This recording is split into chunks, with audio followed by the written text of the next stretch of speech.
Are you ready to glow? Better yet, are you ready to glow up?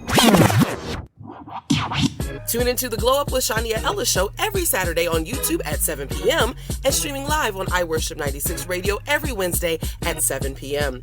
Get ready to be inspired through powerful stories, business tips, fashion, beauty, and more. I shine, you shine. It's time to glow up.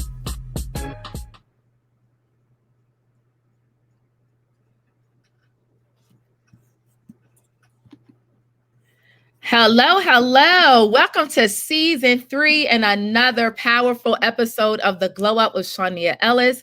I am your host, and I am super excited about my guest on today. It is one of my sisters, and she is going to share her powerful story. Y'all are in for a treat. This is Dana Perry. Say hello to the people. Hi, everybody. So listen, today's topic is overcoming deadly emotions. Listen, I don't know about you, but there were times in my life where I had some deadly emotions. So she is going to give you her journey, and we are going to talk about some strategies. And you know how we do on the Glow Up. We're not just going to leave you with a powerful story. We're going to tell you how you can be better and how you can have a smoother journey, right? So Dana, tell everyone where you're from. Tell us your occupation and what you do outside of work. Okay, so I am originally from Lower Delaware. I was born and raised in Seaford, Delaware, and now I live northern Delaware. But I am a program manager and assistant to the Chief Diversity Officer at the University of Delaware for the Office of Equity, Institutional Diversity, and Inclusion. It's a really long name. So we do all things diversity. Outside of the university, I create flyers, business cards, and most recently, I have started creating journals. And so I did my first musician journal last December. I did that in honor of my mother, who passed away in 2017, who always wrote. She always wrote in journals. And so I was like, I kind of launched out, did my first journal. And so I've continued that path over the past couple months. And so I create customized journals. And so I'm excited about that journey. I'm going to dive into that more, in 2021. Awesome. Listen, I really love the journal. And we're going to talk about that later, almost like when it's time for us to wrap up, so everyone can know how they can purchase the journal. I gave my musician, my son, the journal, and he uses it. He loves it. So we're going to get into that. But listen, Dana says something that we promote on the Glow Up, she creates. And on the Glow Up, we create, motivate, and dominate. So no matter what I do, whether it is stage plays, whether it is hosting the Glow Up, my boutique, whatever it is empowering women to create, motivate, and dominate. So listen, we're going to get right into it. Dana, our topic is overcoming deadly emotions. Tell everyone, those that may not know you, those that do not know your story, you have to have a story behind being able to overcome that. So just tell us what your journey has been like as far as that, where that even stemmed from, and how you are able to overcome. Okay, so when I was 5, my father was involved in a relationship, and it was actually an interracial relationship. Sadly, that relationship turned fatal. And so I remember as a kid visiting my father in prison, but I didn't necessarily know why at the time. So I remember sitting at the kitchen table one day I was sitting on my grandmother's lap. I was probably maybe 6, maybe 7. And she asked me, she was like, "Do you know why your father is in jail?" And I was like, "No." And so she told me why. And my response was, I was like, "Oh, that was dumb." Like, I'm a kid, so I don't know how to respond to that. I didn't cry. I didn't flip out. I was just like, "Oh, that was dumb." And that was the end of the explanation at the time. And so the one thing that she did say is She said, when you get older and you get angry, remember the incident that happened with your father, and let that be the guide to managing how I control myself. And so that always stuck with me. It was always in the back of my mind. And I didn't see that trait in me right away. Like it would, certain things would trigger when I was, my early teens, but nothing really manifested until later.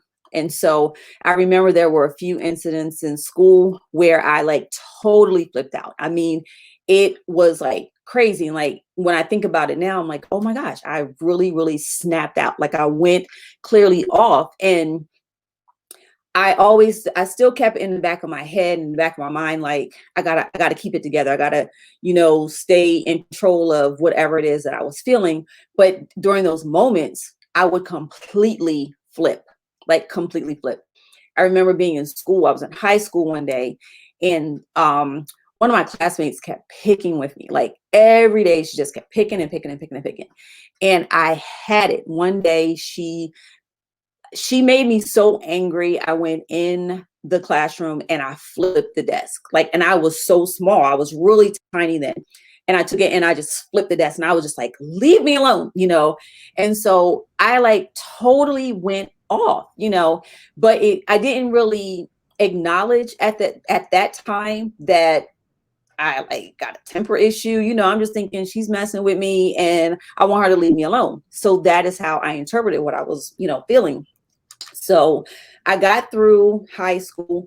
I took my first job as an administrative assistant with a fiberglass manufacturing company. I was like 18 or 19. And I was the only African American in the central office. So I was young. Everyone else was older than me and, everything. So during this time, my father had asked me to speak on behalf of his parole hearing. And so the parole hearing was to get his sentence reduced because his sentence was a life without parole. So he was trying to get it changed to a life with the possibility of parole. So I'm young, immature. He asked me to speak and I'm like, sure, I'll talk. So in my head, I'm like, oh, I'm just going to go into the court. I'm going to say who I am. I'm going to explain how I've never had my father in my life. The general things that, you talk about. So I had this confidence about me that I was just going to go in there and say what I had to say. And I was going to sit down. So a family friend had kind of pre-warned me ahead of time. She said, the first time people go before the parole board, they usually get denied. And so I'm like, it almost is like her words did not even faze me. I'm like, okay, because I'm still thinking I'm going to go in here. I'm going to say what I have to say and I'm going to sit down. So I get into the court. They call my name. I go up and I was like, hi, my name is Dana. Said my father's name. I'm his oldest. And in 2 seconds, I flipped out in tears. It came out of nowhere. And I mean, I started crying. I couldn't get my words out. And I was shocked myself. I was just like, oh my gosh, what's happening to me? And so I wasn't expecting to get emotional. So I said what I had to say. I sat down. And so after it was over, like they were deliberating, and then they came back with the decision. So the decision was that they denied my father his request for life with the possibility of parole. I snapped in the court. I was like, I hate this court. I ran out and I was so furious. My reaction to that decision was quite opposite than what I thought it was going to be. So I ran out and it was horrible. And so the victim's family was there and she met me outside.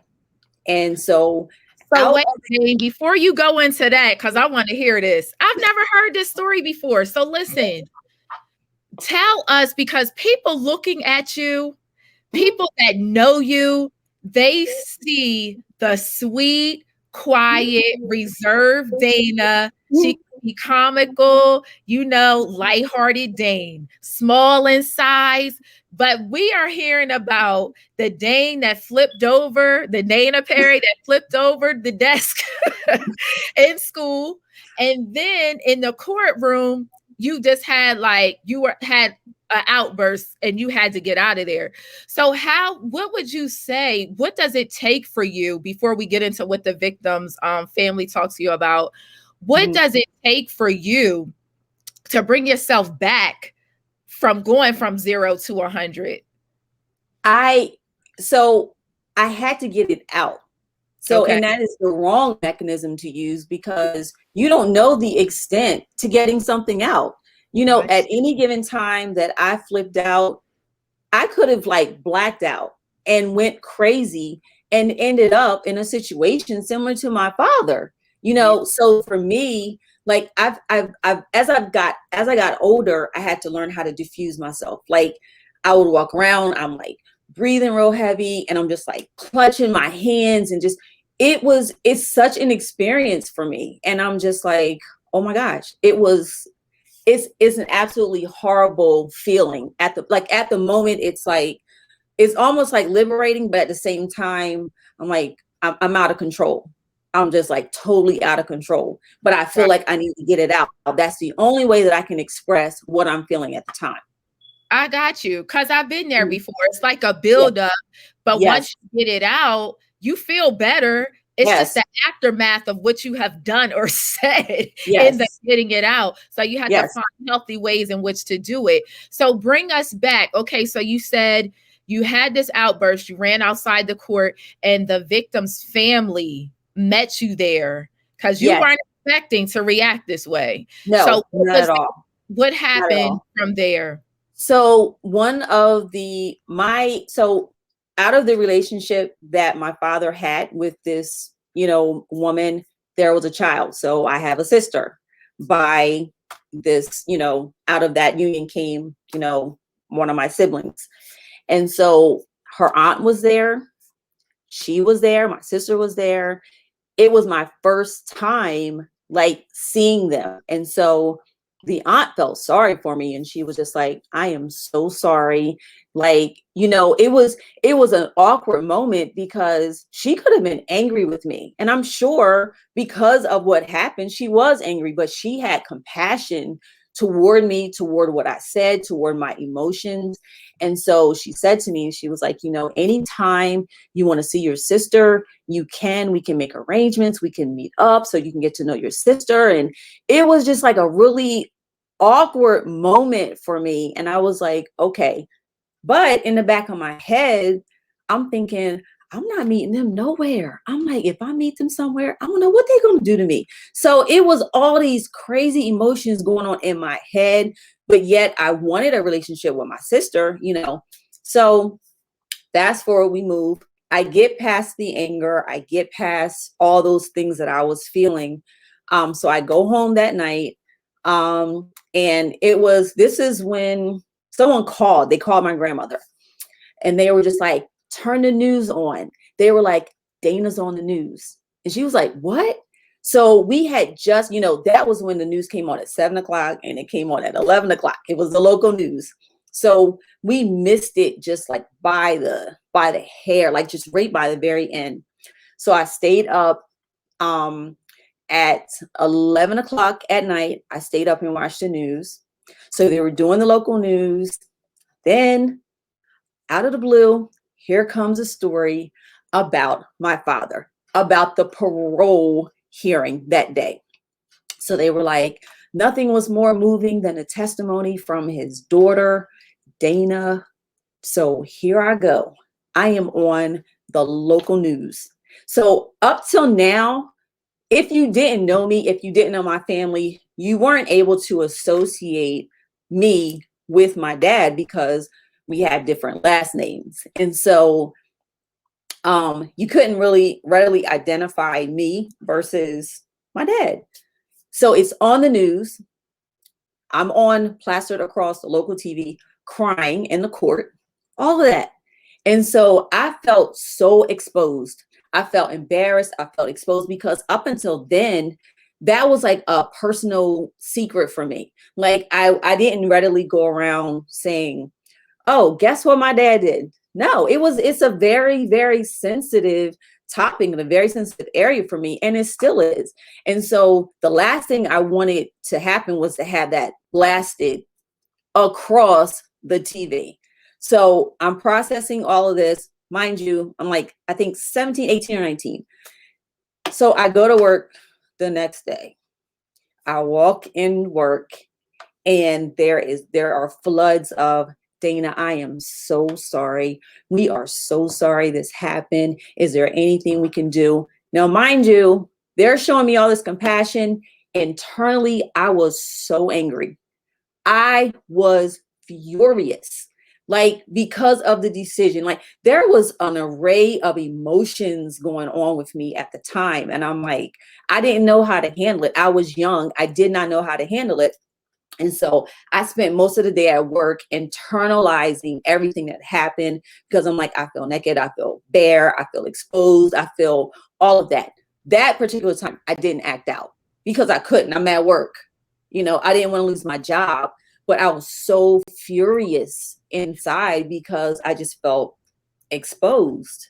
So Dane, the anger came from being exposed, or was it a combination of being exposed and then the fact that he did it, the fact that they were coming to you and you probably weren't ready for people to crowd your space after being like that? Where did like the ball of internalizing? I think it was a combination of everything. I think it was the exposure that was more of the anger part, because it was something, like I said, it wasn't anything that I broadcasted.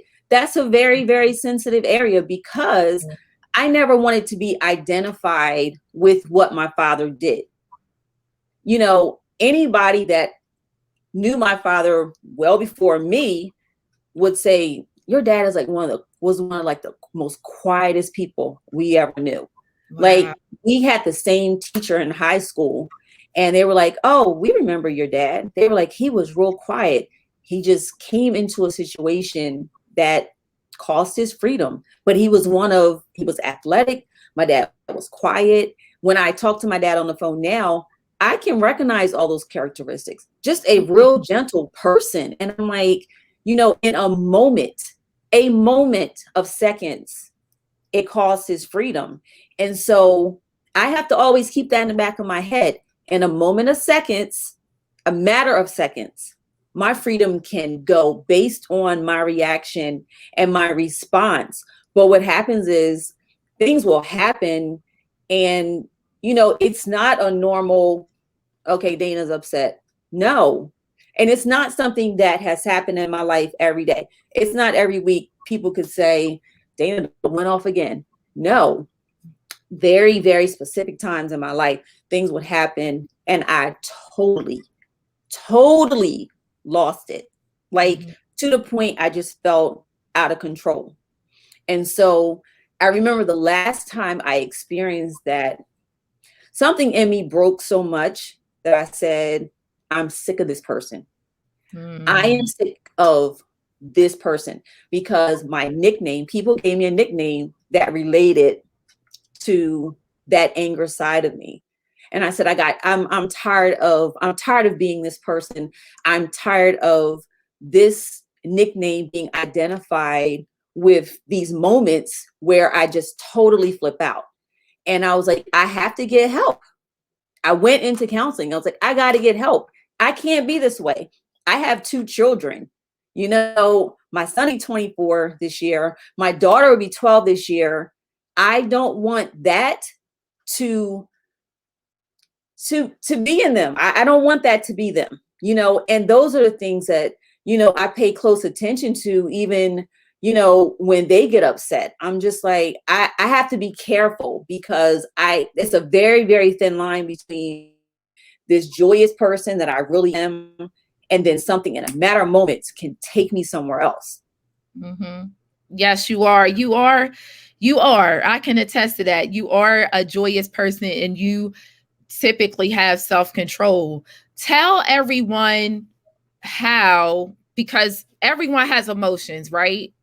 what makes it deadly? Because when we think about the fact, and I think you kind of talked about how it can go from 0 to 10, just like that.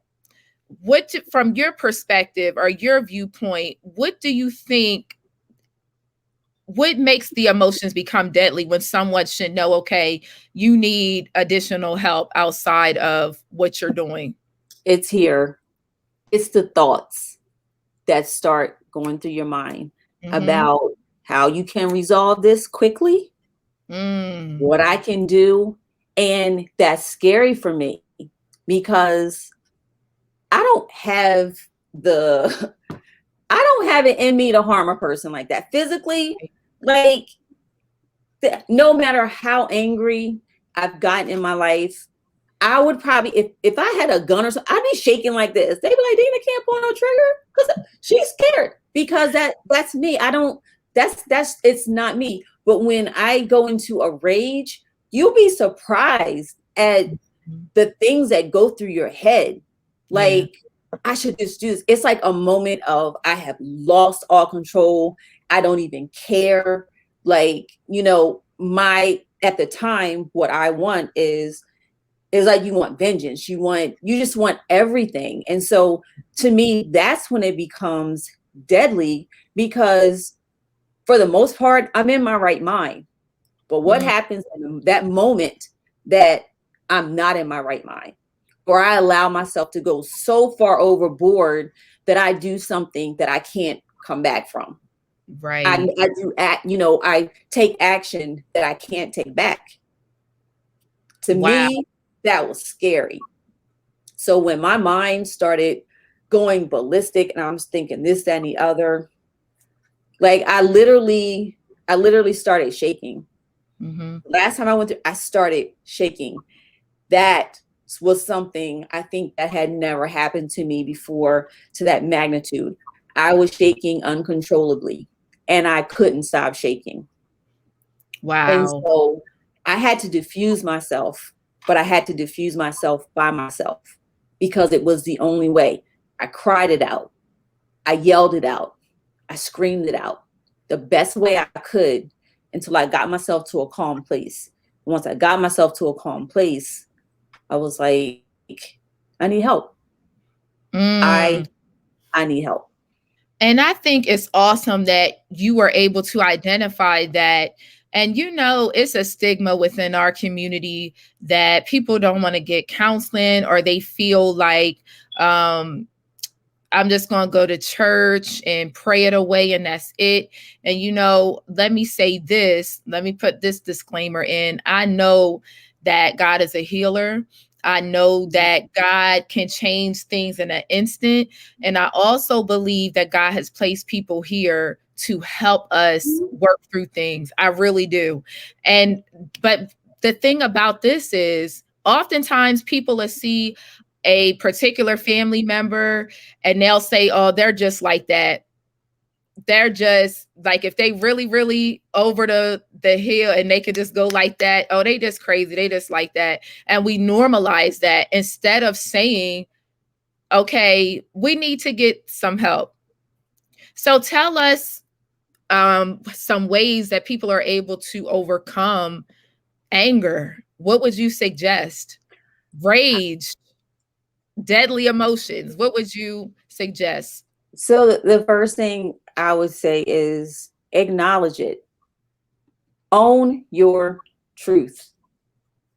To me, it's sad when people are unable to own who they are, own where they are, own it. Like, that was difficult for me to kind of say, you know what, this is who I am, because on the outside, people see someone else. They don't see my nickname. They don't see that. When I walk out, when I'm around people, who they see is, oh my God, this is Dana. Dana's crazy. I like to have fun. I like to entertain. That's just that. And that is the true me. But then the other me is that side that comes out when I get enraged. And so I had to acknowledge this is who I am. I remember had a birthday and I had a makeover done, and I felt good about myself. I felt so great about myself. And I remember looking in the mirror maybe like an hour before I was about to go to bed. I looked in the mirror at myself and I said, it's time to take this off. Because behind all of that makeup, I knew that I had issues behind that makeup. And so it was just like I felt good in the moment because I loved the way I looked. I love how I was feeling. And, you know, I'm like, I want to look like this forever. Like, I want to feel like this about myself forever. But I'm like, this is not true. So I said, it's time to take the makeup off because I have to deal with who I am when there is no makeup, when there is no lipstick, when there is no eyebrows, when there is no eyeshadow. And so it was a very eye-opening moment for me in my life because I'm like, I don't want to hide. I don't want to hide who I don't want to feel hypocritical. Like, oh, you one way here, but then other places you somebody else. And so I had to acknowledge this is my truth. I had to acknowledge this is what happened in my life. This is what happened with my father. Like, acknowledge all of those things. Acknowledge, you know, what led to my anger, what led to these moments in my life. Why am I so angry? Why did this happen? It's a truth. Own your truth. And I would say that is the first thing. Stop hiding because nothing can stay hid forever.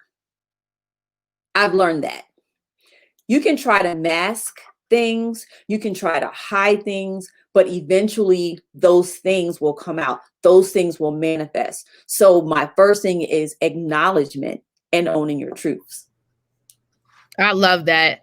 I love that. You cannot heal something that you're not willing to acknowledge that it exists. That is powerful. And I love what you said about how you had makeup on and you felt amazing, but you knew that behind that makeup, you had work to do. And I think that we've all been there before. Me, certainly, I know that I have been there, and having to sit in that does not feel good. Oh my gosh. Like when you actually do the work, it doesn't feel good. For me, on the other side of my journey, I wrote a book, Be Your Own Beautiful, not a plug, but I'm just saying. But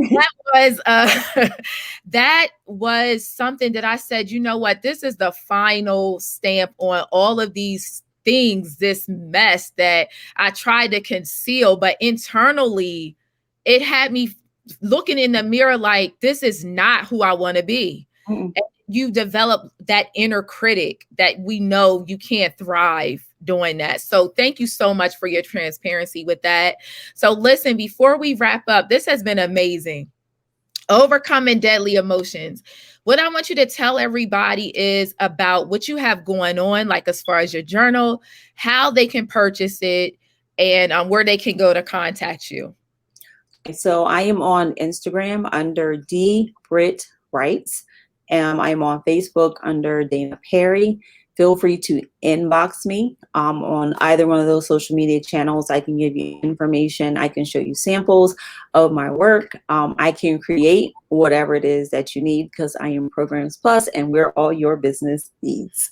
So that is my plug, and I'm happy to serve. I'm happy to create.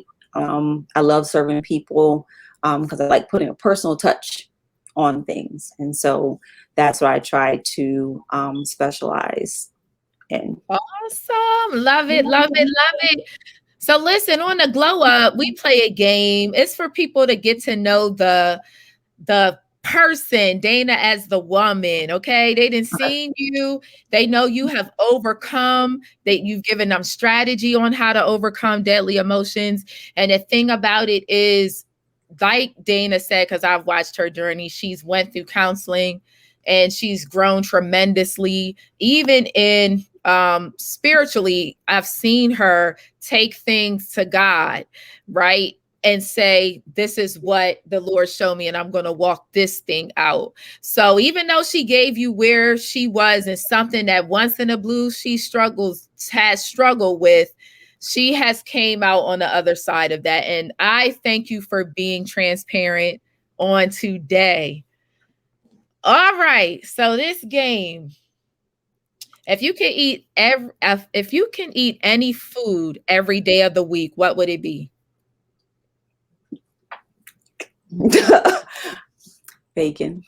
Would it be bacon? Oh God, it's horrible. Bacon. Yes. Wow. Crispy bacon. Yes. And Dunkin' Donuts has a snack and bacon right now. Oh my God. Do they? You get my money like every day. It's horrible. Snack and bacon. Wow. That for right now. Yes. I'll say yes today. Bacon. Bacon is your final answer. Okay. So what song is currently playing on your playlist, or the last song that you listened to? There's a song by Ricky Dillard. I'll trade my worries for worship. I woke up with that song in my spirit yesterday. I'll trade my worries for worship. Beautiful song. Now, is that an upbeat song, or is that one of his upbeat? It's on his latest album. It's like a mellow song. And that song actually helped me when I was going through some things in my life. And it was just like, it was almost like, hey, I'll trade my worries. I'll worship. I'll give you my cares. And I love it. Yeah. I love that. Who was your favorite band in high school? Singing group or whatever? So I'm a gospel chick. Like, in high school, I was listening to a bunch of gospel music. It was Hezekiah Walker. He's not a band. He's a choir. Yo, you didn't any choir, child. That's who she was. I'm a choir person. I'm still a choir person. So if you say band, it would have been his church choir band or something. Which church? I don't even know why I asked that. All right. So who is your celebrity crush, if any? Do you have one? So, who I think is real handsome? Idris. Oh, that's everybody's. Idris Elba. Idris is, yes. And then there was a baseball player. I forgot his name, but he was so nice looking. I'm like, he's really nice looking, but I can't remember his name. But I mean, I would say celebrity, I would say Idris, but. Got you. Okay, got you. All right. If you could travel to any place, where would it be? Paris. I've always wanted to go to Paris. Yeah. Really? Paris is beautiful. I'm sure it is. Yeah, I think when I was younger, people it was Paris, like the city of love, and yeah. So Paris is a place I've always wanted to go. True. Okay, so this is the final question, and people either get real deep or they just give a little snack. What is the biggest lesson your last relationship taught you? Forgiveness. Forgiveness. That's powerful. Forgiveness is very deep. I think people take it very lightly. Yeah. But there is a way to forgive and continue to love. And I think that is a place where I continue to grow in. There is a way to forgive. There's nothing deep with me with that. Forgiveness can happen. Love can continue. You have to want to forgive. And the way that I look at that is, if I'm unwilling to forgive someone else is going to be unwilling to forgive me. I like that. So it is not just a one-sided story. Yeah. There are things that we can put on other people and say, they did this to me, they did that to me. And, but there are some things I did to people. There are some things that I need forgiveness for. And so it's dual. Forgiveness is a dual thing. And when you go and you acknowledge your own truths and you take personal accountability for the areas that you failed in, the areas that you made errors in, and you can look at a person and say, you know what, I failed in this area, and I want you to forgive me just as I forgive you.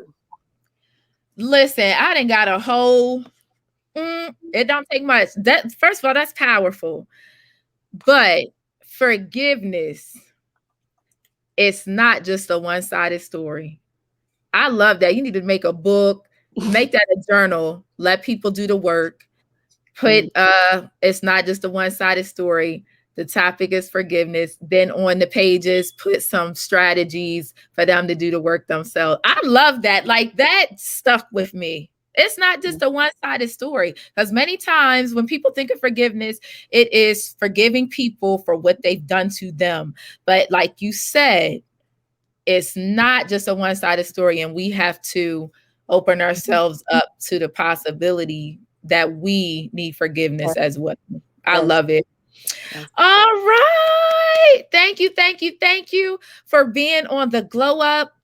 It was a pleasure having you. This was very powerful. And I know that anytime, I know that people that watch this are going to gain something from this.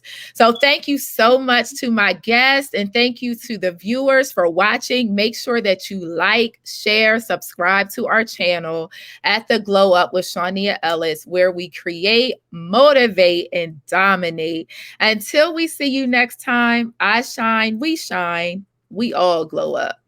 Bye. Bye, everybody.